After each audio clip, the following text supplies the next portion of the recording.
आई अंबाबाईच्या नावानं चांग भले, आई जगदंबेच्या नावानं चांग भले. श्री करवीर निवासनी अंबाबाई मंदिर, महालक्ष्मी मंदिर हे महाराष्ट्रातील 3.5 शक्तिपीठापैकी एक असे शक्तिपीठ आहे, जे कोल्हापूरची महालक्ष्मी मंदिर म्हणून प्रसिद्ध असे आहे. आई करवीर निवासनी अंबाबाई सर्वांचे आराध्य दैवत, कुलदैवत. महाराष्ट्रात देवीची 3.5 शक्तिपीठे मानली जातात. कोल्हापूर महास्थानम यत्र लक्ष्मी सदा स्थिता, मातुपुरु द्वितीयच रेणुकाधिष्ठितम, तुळजापूर तृतीय शाक्त सप्तशृंग तथैवच. या वर्णनाप्रमाणे कोल्हापूरची महालक्ष्मी हे पूर्णपीठ व आद्य शक्तिपीठ आहे. दुसरे माहूरची रेणुका माता, तिसरे पीठ तुळजापूरची तुळजाभवानी, तर वणीगडावरची सप्तशृंगी देवी हे अर्धपीठ म्हणून ओळखले जाते. कोल्हापूरचे महालक्ष्मी मंदिर सुमारे 1250 वर्षाहून अधिक जुने असून ते चालुक्य राजवंशाने 7व्या शतकात बांधले असे मानले जाते. त्यानंतर शिलाहार, यादव आणि इतर राजवंशांनी त्यामध्ये भर घातली. तसेच हे मंदिर एक शक्तिपीठ असून अंबाबाई म्हणूनही ओळखले जाते, जिथे सूर्याची किरणे वर्षातून 2दा देवीच्या मूर्तीवर पडतात. हे या मंदिराचे वैशिष्ट्य आहे.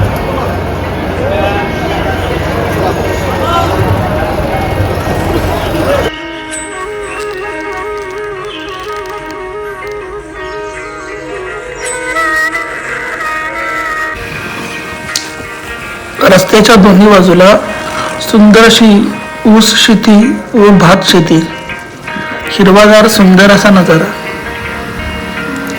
मित्रांनो, माझा हा प्रवास राधानगरीवरून कोल्हापूरला जात असतानाचा हा प्रवास आहे आणि वाटेमध्ये सुंदर असा नजारा तुम्हाला पाहायला मिळत असेल. हे आहे आवळी गाव व आवळी गावातील डोंगरावर असलेले सुंदर असे मंदिर.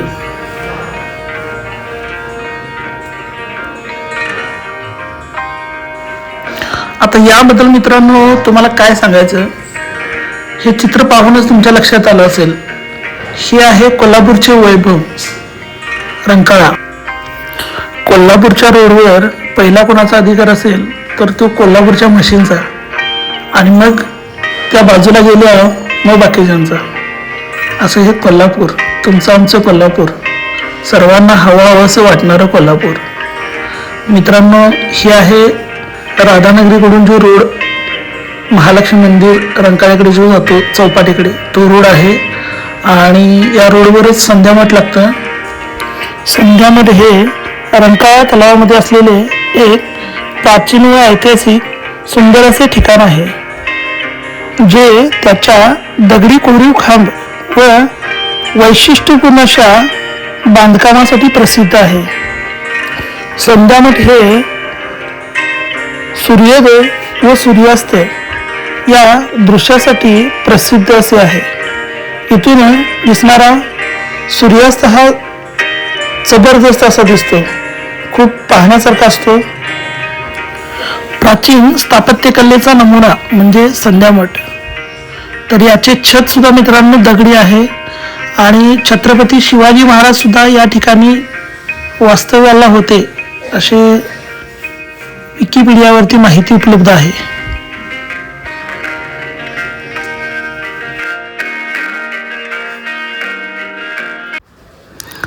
इथून पुढे चालू होते रंकाळा चौपाटी. पुढे गेल्यानंतर हा जो रोड जातो तो महालक्ष्मी मंदिरकडे. अगदी 500 मीटरवर गेलात स्ट्रेट तर महालक्ष्मी मंदिर. हा आहे रंकाळा टॉवर. सुंदर असं कोरीव त्या काळचं बांधकाम. रंकाळा तलावाच्या राजघाट येथे हा टॉवर आहे. या ठिकाणी व रंकाळ्याच्या आजूबाजूच्या परिसरामध्ये अनेक मराठी हिंदी चित्रपटांचे चित्रीकरण झालेले आहे. हा आहे मित्रांनो भवानी मंडप. आणि सुंदर अशी कमान, भवानी मंडपावरती फडकत असलेला भगवा झेंडा, हे महालक्ष्मी मंदिरला लागून असणारे भवानी मंदिर आहे. भवानी मातेचं भवानी मंडप म्हणतात. महालक्ष्मी मंदिर, महालक्ष्मी मंदिरचा हा उत्तर दरवाजा आहे. याला घाटी दरवाजा सुद्धा म्हणतात. आणि मित्रांनो, मंदिराच्या म्हणजे बाजूला घाटी दरवाजाच्या वरती जी घंटा आहे, तर ही घंटा मित्रांनो पूर्वी ज्यावेळी सकाळी आरती चालू व्हायची, ज्यावेळी ही घंटा वाजेल त्यावेळी अख्ख्या कोल्हापूरमध्ये या घंटेचा आवाज जात होता. आता बांधकाम वाढलीत, उंच उंच इमारती झाल्या, त्यामुळे हा आवाज आता थोडा कमी झालेला आहे. पूर्वी मात्र या घंटेचा आवाज फार दूरपर्यंत जात होता. उत्तर दरवाजातून आत आल्यानंतर समोर आपल्याला लोक लाईन मध्ये उभे आहेत. ज्यांना लाईन मध्ये दर्शन करायचं आहे आतमध्ये महालक्ष्मी मंदिराच्या जवळ जाऊन, त्यांनी पश्चिम दरवाजातून आतमध्ये येणं गरजेचं आहे. तिरुपती बालाजी दर्शन,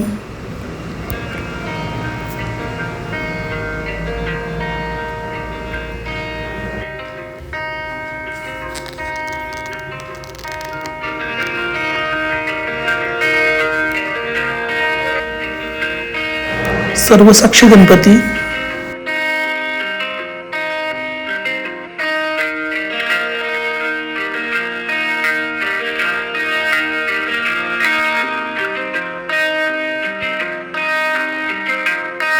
मूक दर्शन घ्यायचं असेल तर तुम्ही डायरेक्ट बाहेरूनच दर्शन घेऊ शकता. अगदी 2 ते 3 ठिकाणावरून तुम्हाला मूक दर्शन होऊ शकतं. अगदी पश्चिम दरवाजाच्या समोर जरी उभा राहिला तरी महालक्ष्मी आपल्याला दिसते.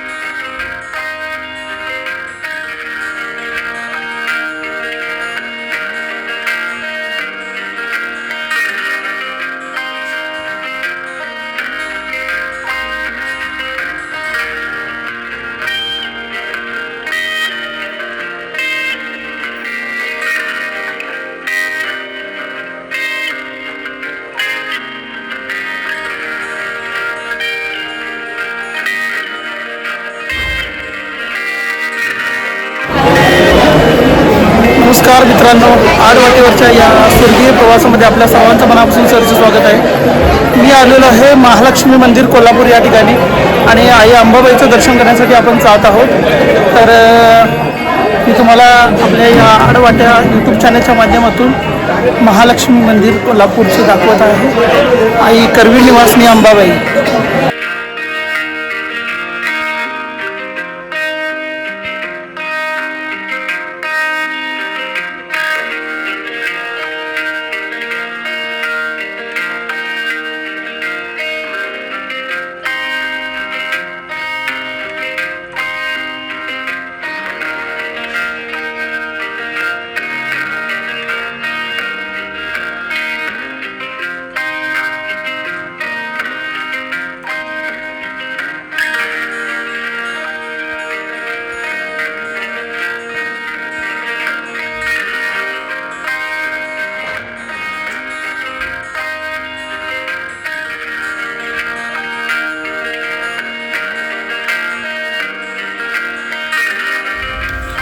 कोल्हापूर महालक्ष्मी मंदिराचा इतिहास थोडक्यात आपण जाणून घेऊया.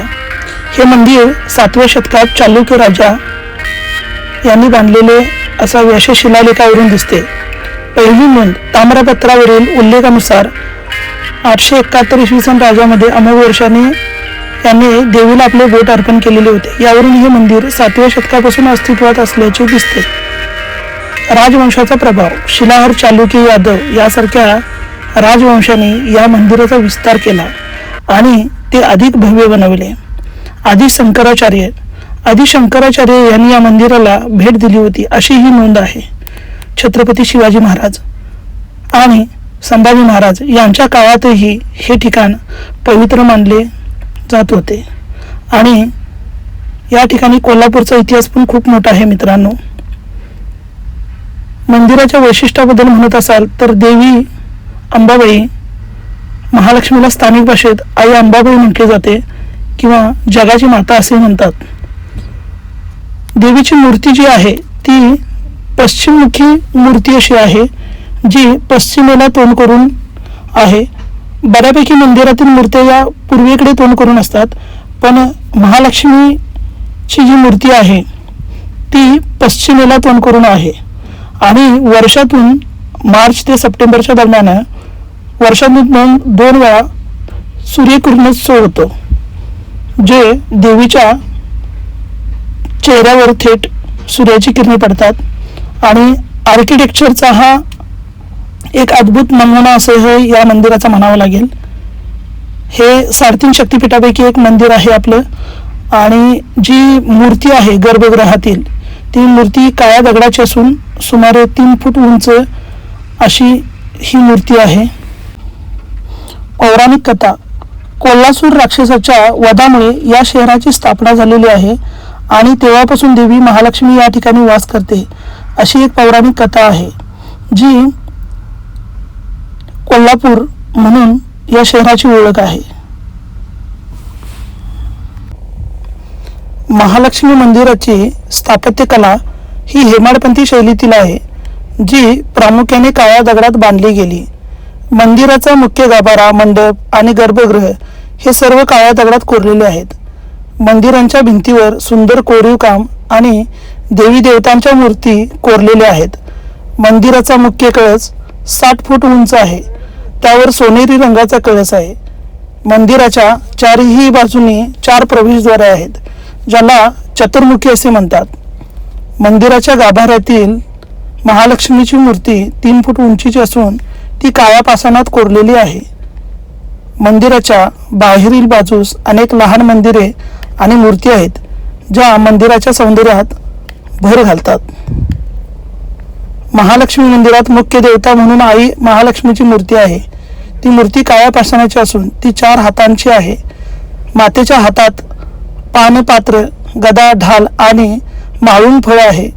मंदिरात महालक्ष्मी सोबतच महाकाली, महासरस्वती यांच्या मूर्तीही आहेत, ज्या शक्तीच्या त्रिदेवी म्हणून पूजल्या जातात. मंदिर परिसरात गणपती, शिव, विष्णू व इतर देवतांच्या लहान मूर्ती आहेत. मंदिराच्या गाभाऱ्यातील वातावरण अत्यंत शांत आणि भक्तिमय आहे. महालक्ष्मी मंदिरात दररोज सकाळी आणि संध्याकाळी महालक्ष्मीची विशेष पूजा केली जाते. सकाळी 5 वाजता मंदिर उघडते व पहिली आरती होते. त्यानंतर अभिषेक, महापूजा, नैवेद्य अर्पण केला जातो. संध्याकाळी 7 वाजता शेजारती होते, ज्यामध्ये भाविक मोठ्या संख्येने सहभागी होतात. मंदिरात विशेष प्रसाद म्हणून पंचामृत आणि लाडू दिले जातात. भाविक मातेला फुले, साडी आणि अलंकार अर्पण करतात. मंदिरात दररोज हजारो भाविक दर्शनासाठी येतात आणि मातेच्या चरणी प्रार्थना करतात. महालक्ष्मी मंदिरात अनेक उत्सव साजरे केले जातात, ज्यामध्ये नवरात्रोत्सव हा सर्वात महत्त्वाचा आहे. नवरात्रीच्या 9 दिवसात मंदिरात विशेष पूजा, आरती आणि भजनांचे आयोजन केले जाते. या काळात मंदिराला सुंदर फुलांनी सजवले जाते आणि भाविकांची मोठी गर्दी होते. दसऱ्याच्या दिवशी मातेची पालखी मिरवणूक काढली जाते. दर्शन झालेलं आहे मित्रांनो, आणि दर्शन करून मी आता बाहेर आलेलो आहे. आणि महालक्ष्मी मंदिर गर्दी आहे. मुख दर्शनसाठी तेवढी फार गर्दी नाही, पण बाहेरून तुम्हाला दर्शन लवकर होऊ शकतं. लाईनमध्ये लागला तर 1 तास 1.5 तास लागू शकतो तुम्हाला. मी आता उत्तर दरवाजातून बाहेर जात आहे.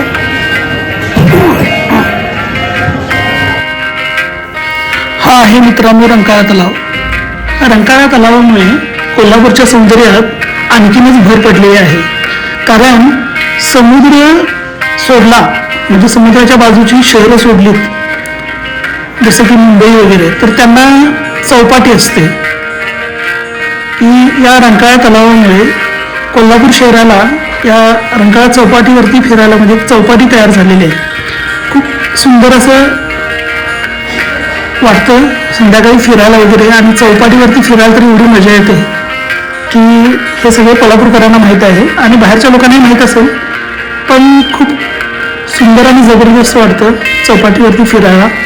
महालक्ष्मी मंदिराचं दर्शन करून बऱ्यापैकी जे टुरिस्ट आहेत ते या रंकाळा चौपाटीला नक्की भेट देतात आणि खवयगिरींसाठी तर अगदी जबरदस्त असं हे ठिकाण.